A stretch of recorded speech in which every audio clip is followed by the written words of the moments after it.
Hi, Michel for Semper Paratus, and today I'm going to talk about 4 positions people take during interventions and the inherent flaws that you can find in them and how to counteract them. Okay?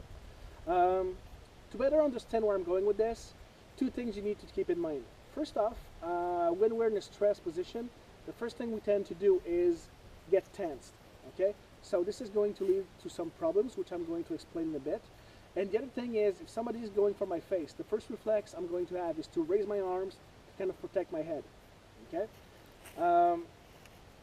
Why this can be problematic is, like, say, for the first, the very relaxed position some people are going to take during intervention is the hands in the pockets. Okay? So this looks really cool, really relaxed. The problem is, if something happens, somebody attacks me, whatever, my first reflex is not going to be to slide my hands out and then go.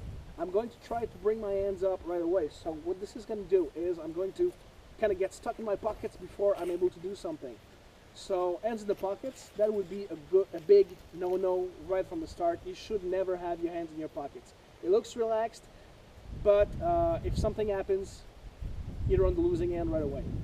The other one, which I have a problem with, is some people who wear bulletproof vests, for example, or stuff like that. Okay, they kind of tend to put their hands in here. Looks really relaxed and looks like I'm in control. The problem is, once again, if I want to raise my hands towards my face, it's your hands against bulletproof material or coat or something, so you're gonna get stuck because you're not gonna be able to do this and then go outwards. So again, this is something that should never be done. Okay, it looks good, that's all it does. The other one is people who kind of like cross their fingers and are in here. Some people are going to call this interview stance. It's nice. Usually you can react rapidly. The problem is, if you get stuck, if you get tense, just cross your fingers like this and tense your hands and try to get out. You're kind of glued for a fraction of a second. Okay? So what you should do instead is like kind of put one hand on top of the other and be like this. No matter how tense you're going to be, it's easy to get your hands out and do something with it, whatever needs to be done. Okay? So instead of crossing the fingers, just put one hand on top of the other. That's it. There we go. And the last one is folded arms.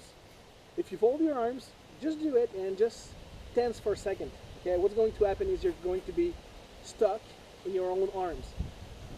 Even more so if your assailant has kind of like the habit to push your arms against you, you kind of get stuck and you can't do anything. So the easy way to work around that is going to be to just put one arm here, the other one on top, and if you want to be more comfortable, what you can do is just put your thumb on top here. Okay? So this is going to be really easy to react, do whatever. And if somebody kind of attacks you and tries to push your arms against you, no matter how hard your arms are going to be pushed, it's easy to get the arm from underneath, get it out. Okay? So these are easy tips you can use during interventions. It's just habits you need to break. Okay? Like instead of crossing the fingers, going like this, it's gonna feel strange at first, but after a short while it's gonna be second nature. Same thing, instead of being here, being like this, really easy. And when you practice, you should do the same things. Okay? Because what you practice is what you're going to do. So, easy things to remember, and like we said, Semper Paratus, it's always better to have and not need than to need and not have. Thank you.